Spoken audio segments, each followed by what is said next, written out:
Magandang tanghali po, Kapitan. Ako po si Christopher Custodio, mag-aaral ng Perpetual Health System Delta. Nandito po kami ngayon kasama ang aking mga kagrupo upang mangalap ng impormasyon tungkol sa inyong komunidad. Maaari po ba ako mag-interview kahit saglit po lamang? Pwede.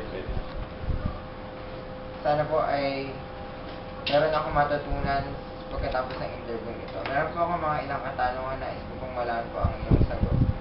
Una po, what is the community's way of living? Or paano po sila nabubuhay dito, yung mga komunidad dito, yung mga tao?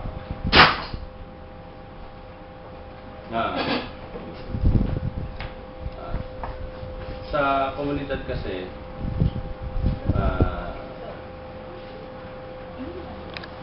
lahat ng uri ng trabaho o halos sa bawat pamilya may mga trabaho, kaya lang sa takbo ng panahon hindi rin sumasapat kasi yung bilang ng mga anak yun ang hindi kaya suportahan ng kinikita ng kanilang mga magulang. Kaya pag hindi trabaho, hindi kakain. Tsaka dito kasi maraming member ng Forbes, yung Pantawid Pamilya program ni Presidente.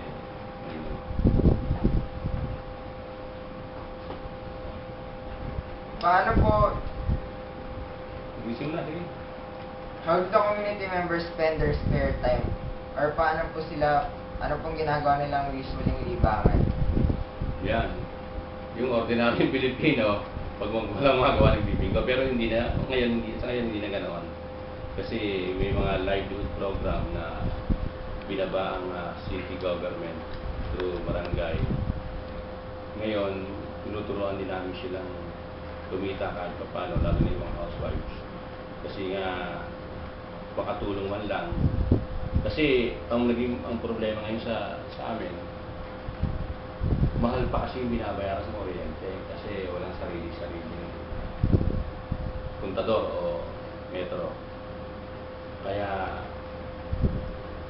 hindi ganun kadali nga mamuhay dito eh. Mataas ang kasi walang sarili ng tubig binibili. Pero may mga programa na rin naman ngayon kasi pumasok na rin kami ngayon at mas nakakabawas sa mga pagka-budget. Tapos tungkol naman doon sa ginagawa nila nga yung mga paano nila ni-spend yung mga oras na ang iba naman karamihan naman hindi naman sinasayang yung oras at linggo lang talaga kasi sa Bacoor kasi ang linggo family day ginagawa namin talagang para sa pamilya yung linggo para sa pamilya. Kadalasan po, paano po kumikita ang mga pamilya dito upang maiahon ng kanilang pamilya? Paano kumikita yung mga mag-asawa upang maiahon ng kanilang mga anak o pamilya? Anong kadalasan kita? Kapag nag-ikot kayo, makikita ninyo maraming maliliit na tindahan. Marami naglalako ng saging, banana kayo, mga tuyo. Tapos may makikita rin kayo sa area namin, meron din kasi dyan parang mga livelihood na pwedeng pagkakasaan. Meron dyan meron dyan naggagawa ng mga parol, yung mga shells ba yun, naggagawang parol. Tapos may mga actually, continuous yung di ba? Sa parang to Delita Gawaran sa livelihood continuous yung soap making, candle making, marami basta so, kasi pinipilit sa namin kasi mangyari kahit maliit lang may pagkakitaan sila para kung humingi sila ng ayuda sa barangay sa local government. Tulong na lang, konti na lang, hindi talaga yung suporta. Hindi talaga yung hindi lahat ng kailangan nila hingin na. Bilang isang kapitan po dito, ano po sa tingin niyo ano ang pinaka-dapat ayusin dito sa komunidad na ito? Ano yung isang bagay na dapat pinaka-ayusin sa komunidad na ito o dapat magutin? Alam mo, kahit sa buong Pilipinas, yun ang problema, basura. Kasi kahit na tayo mayroong batas, yung 9003 Solid Waste Management Act. Ang tao kasi, kahit anong turo mo kasi, paano siya segregate yung basura. Kasi yung basura, yung kasi lahat ng pinagmumulan pati yung disiplina ng tao, kung paano sila mamuhay. Dapat kasi, yung basura sana ang magtuturo sa atin ng tamang pamumuhay, ng tamang disiplina. Kapag nagawa na kasi natin yon, kahit nga sa subdivision, hindi nila madisiplina at may katulong sila. Kasi yung tamang segregation, hindi nagagawa Kasi gusto na tapon malinis sa nila, okay.